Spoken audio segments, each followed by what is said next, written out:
Okay, so a pleasant day to everyone. So we will be discussing now the last topic for the Light 111. So this would be the chapter 4 or the information control and privacy part 2. So this is the last topic for this midterm. So let's start the discussion.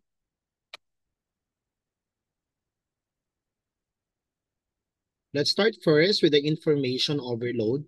When we are gathering the information is now available so quickly, meaning inexpensively, it's we're talking about the data. So bits.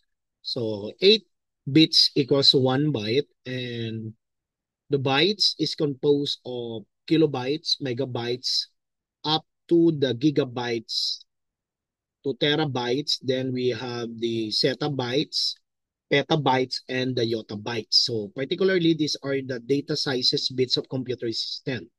So when the Cisco conducted a study that by the end of 2016, global internet traffic will have reached 1.1 zettabytes per year. So ngayon is we are talking about yottabytes na, so napakataas na. So reasons why information is produced at rapid increase rate. Una, the easy duplication and transmission of information. Majority yung mga pictures sa Facebook na pinopost sa mga Instagram and Twitter. All of them are consuming a big bulk of data.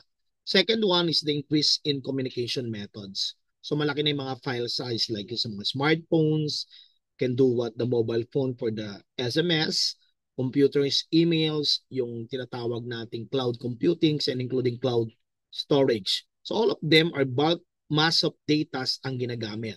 Even sa mga Viber, Messengers, Telegrams, and including WhatsApp, lahat yan are sending bulks of data. So that's why there is an increased rate of traffic.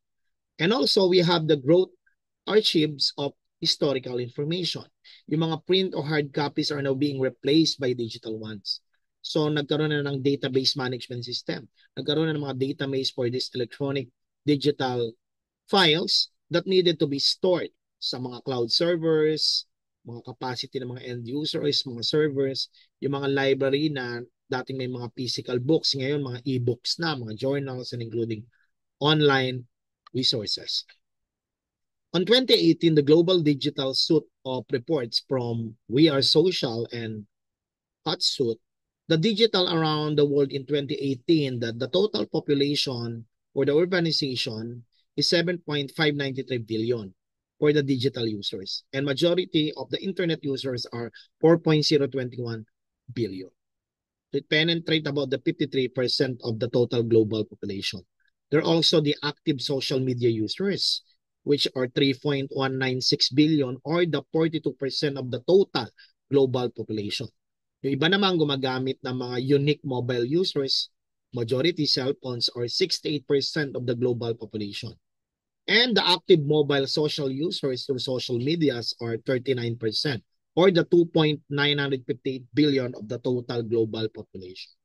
Mas lalong tumaas yan for this 2024 and this pandemic. For the mobile, social media, and mobile commerce, the abundance of mobile devices greatly changed the way people manage their day-to-day activities. For example, imbis na pumunta sa mga mall, nag-online e-commerce na lang. So bumibili mga Shopee, Lazada, and so on and so forth. From brick and mortar setup of online operation na. Yung mga ordering system na dati pupunta sa mga restaurant, ngayon nagpapadeliver na lang through online. Mga GrabFood, Foodpanda. So the uses of computers and smartphones are accessing information and data are being really on the quick access at the same time naging malawakan. For the mobile social media and mobile commerce, starting with the access of this mobile social media. So base here that accessing the social media sites such as yung mga Facebook, Snapchat, using the mobile devices. So meaning that is the 80% of the individual that browse their social media accounts using their mobile phones. So lahat tayo nakadepende dito sa mga social media sa paggamit nito mga cellphones natin. M-commerce, let's talk about this, the media commerce, aka the mobile commerce. So turned out during the 1997 by Global Mobile Commerce Forum by Kevin Duffy. So he described as the delivery of e-commerce capabilities directly to the consumers. So naging mga masyado naman tong successful. Like yung pinakamayaman na tao ngayon, si Jeff Bezos, which is the owner of the Amazon. So that one is an e-commerce. Sa China naman, we have Jack Ma, Alibaba. And then also the Shopee and Lazada is yumaman na masyado ngayon. Companies are now using digital platforms to market their products and services. So when we're talking about e-commerce, these are the buying and selling of goods and services over the internet. So e-commerce can be conducted sa mga computers, tablets, smartphones, and other smart devices. So nandito rin yung mga industries that are now embracing the m-commerce, the mobile commerce, financial services, mga mobile ticketing, service retails, and including information services. So yung mga buying and selling of these goods, services, no, using the internet and these mobile devices. Now let's talk about the information control. Now this information control is what we have the allowing, no, to those who have the appropriate authority access to the use of information. Now we have the copyright. Pag sinabing copyright, this is an intellectual property rights that protects original work as soon as the author fixes the work as tangible form of expression. So this is a legal term used to describe the rights of the creator have over their literary and artistic works, no? Literacy, yung mga yan. Yung mga works covered by copyright range ng mga libro, music, painting, sculpture, and including mga films, mga computer programs, database, mga advertisement, and including technical drawings. Then we have the intellectual property rights. When we're talking about the intellectual property rights, this is what we call, refers to the legal, okay, rights given to the inventor or creator, no, to protect yung mga invention niya. But sa madaling salita, ito yung mga tinatawag nating pwedeng patents, trademarks, copyrights, and mga trade secrets. Now we have the software piracy. So software piracy is what we call the practice, no? So this is a practice of downloading and distributing the copy ng mga copyrighted works digitally without permission, such as mga music, software, mga principal behind piracy na predated na mga creations sa internet.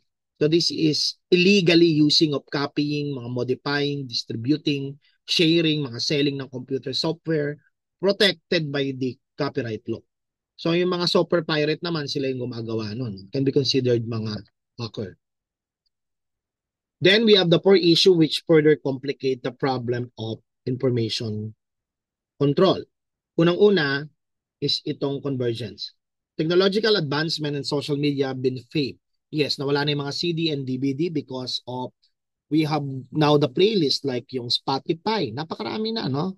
Yung mga Play Store na may ding download na ng mga music and videos. So, nawala na yung mga compact disc and digital versatile disc na ginagamit natin to access this media content. And that is what we call the convergence. Then, the scale. Scale is about the subtitles from the movies and TV series are translated in over days and including the weeks. Pero ngayon, today, there are technologies that majority the viewers will be no longer to wait for a long time. Kasi mga subtitle is available na because of the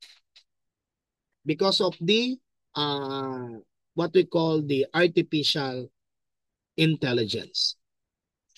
Then we have what we call the unprecedented of individual empowerment. So what do you mean by this? Sabi dito ay the popularity of the social media, but this one is the user's generation of the content. So in this world in which every man and woman, lahat tayo, child can be a one person, that is a problem. Kaya nga lagi nilang sinasabi is with this thing, it's difficult to control na. Yung mga tinatawag nating defamation control, mga copyright, privacy control, napakahirap ng ano yun yan. Mga control content ng mga censorship, wala na rin. Yung sa sabihin natin yung sa unprecedented is yung in this new world, no? In which very man and woman can be one person by publishing mga house or mga self-broadcaster, mga bloggers, mga restriction of viewing, mga listening, mga uploading, downloading will become increasingly difficult to devise and enforce now. So comparison, let's go back for the four issues for be identified. Now let's talk about this, the intellectual property rights. So you're familiar with the Apple, we have the Nike, the PlayStation, and the General Electric. So these are numbers of distinct types of intangible assets, which a set of exclusive rights that are recognized. So there are intellectual property rights that consist of this one, copyrights, related rights, trademarks, and service marks, geographic indications, industrial design, the patents, the layout designs, topography of integrated circuits, and including mga closed information. So let's talk about this, the copyright. Kanina pinag-usapan na natin yan. Pag sinabing copyright, this is a set of exclusive rights. No? So it protects the original works of authorship. As soon the author fixes the work into a tangible form of expression. So meron naman tayong tinatawag na digital rights. So sa digital rights naman, ay mga sample nito yung mga universal and equal access, mga freedom of expression, yung mga yon, no?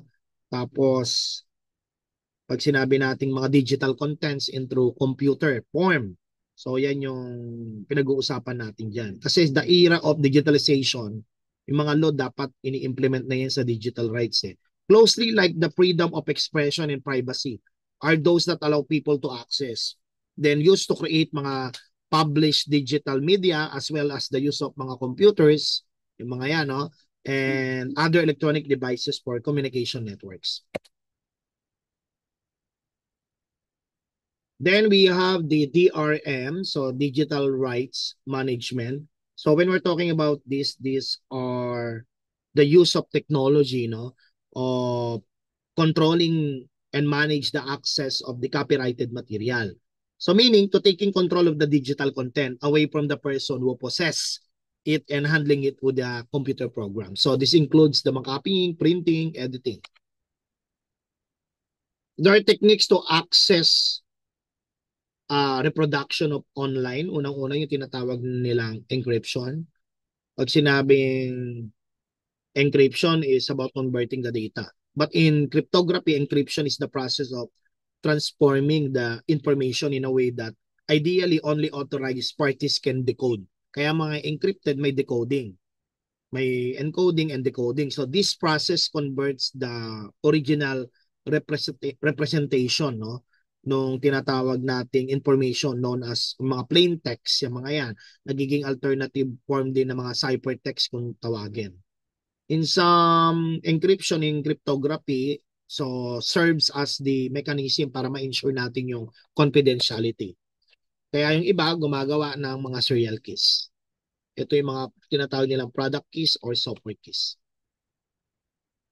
Then we have what we call the data scrambling. Pag sinabi naman data scrambling is we're talking about the process of obfuscate or remove the sensitive data. So this process is irreversible na to. Okay, so the original data cannot be derived from scrambled data. So data scrambling can be utilized only during the cloning process. So ibig sabihin nito, ito yung process ng mga deleting or obfuscating ng mga confidential data.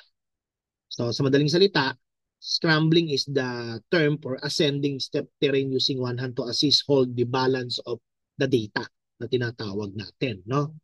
So this allow us to create data tests based on the production. Then what we call the mga gumagamit ng mga metadata or tag embedding kung tawagin. So ito yung tinatawag nating external resources which are generally mga multimedia such as yung mga video, audio, mga GIF, mga pictures, mga web page link, pictures, no? Mga HTML documents. So they are using embedded tag, lalo na sa hypertext markup language. Then we have the patent. At sinabi namang patent, this is a exclusive rights. Okay, so exclusive rights that granted by a state. So this is also an intellectual property rights. na binibigay sa mga owner into a legal right of excluded to others of making, using, selling, no, an invention for a limited. So sa madaling salita, this is an exclusive right granted for an invention, pag-patent. Yung patent benefits, depende sa investors by providing them with mga legal protection sa mga invento nila. However, yung mga patent also benefits the society by providing them ng mga public access to technical information, mga invention, and accelerating innovation. Trademark yung mga distinctive sign ng mga individual na ginagamit sa mga business organization. Then we have the mga protection of undisclosure information such as yung mga trade secret. Okay, so itong mga trade secret na to this is confidential commercial information. For example, yung sa KFC, yung 11 herbs and spices nila. Sometimes formula, mga practices, process, mga design, mga instrument, mga patterns, mga compilation ng mga information. So this is a very undisclosure information na merong contract to be signed by the company's employee na hindi nila pwedeng ilabas. Then we have what we call the OATS privacy policy. This is to understand more about the information privacy. Auto privacy policy in Yahoo. Data privacy can be considered for clicking link. Then we have cookies. Cookies in computer are talking about a piece of data kasi ito. So this is a small file. Piece of data from the website that is stored within the web browser. And then the website can retrieve it on the later time. But the problem here, to tell the server that the user sublettered particular websites. Yung mga credentials kasi, even yung mga credit card numbers. So, medyo nakakatakot to, no? Delikado. Yung mga logs. Now, let's talk about the Data Privacy Act of 10173. Kailan ba na ano tong Data Privacy Act? 2012. Republic Act of 10173. So meaning this is under by Senator Trillanes, which is the main author of the Data Privacy Act. So this is act protecting the individual personal information, no, in ICT, in the government and the private sector, including creating for the purpose of mga privacy commissions. So this is providing the protection for the personal information. Mga law na ma-ensure yung country's compliance natin with international standards of data protection. Okay? So may mga agencies na yan, required sila, kaya humingi sila ng consent once na nagpapapill up sa inyo ng mga data. So ito yon. Sensitive and personal information is prohibited except if the circumstances, exceptions, or may consent dun sa mga data subject. Then may mga pursuant to the law that does not require the consent. Yung mga necessity to protect the life and the health of a person. Necessity for medical treatment. Necessity to protect the lawful rights of data subjects in court proceedings, legal proceedings, or the regulations. Then we have the security incident. This is about talking about the effects of tends to affect data protection. So it may compromise availability, integrity, and confidentiality. Data breach kung tawagin. So doon napapasok yung mga personal data breach. Ito yung mga unauthorized, no? Unauthorized access ng mga, let's say, suspicious users. So this is a breach of security leading to accidental or mga unlawful destruction, mga loss, alteration, mga unauthorized disclosure, or mga access to the personal data. Marami na nangyaring ganito sa mga government agencies, including mga private entities such as mga bank. Okay? So to sum up, it's very important that we should know about the information control, especially this digital era. So prevention, number one is to have a common sense when we are navigating through the internet, because that is a very dangerous navigational field na pwede nating ma-encounter. Okay, so that's the end of our chapter 4, or the last topic for the like 111 this midterm.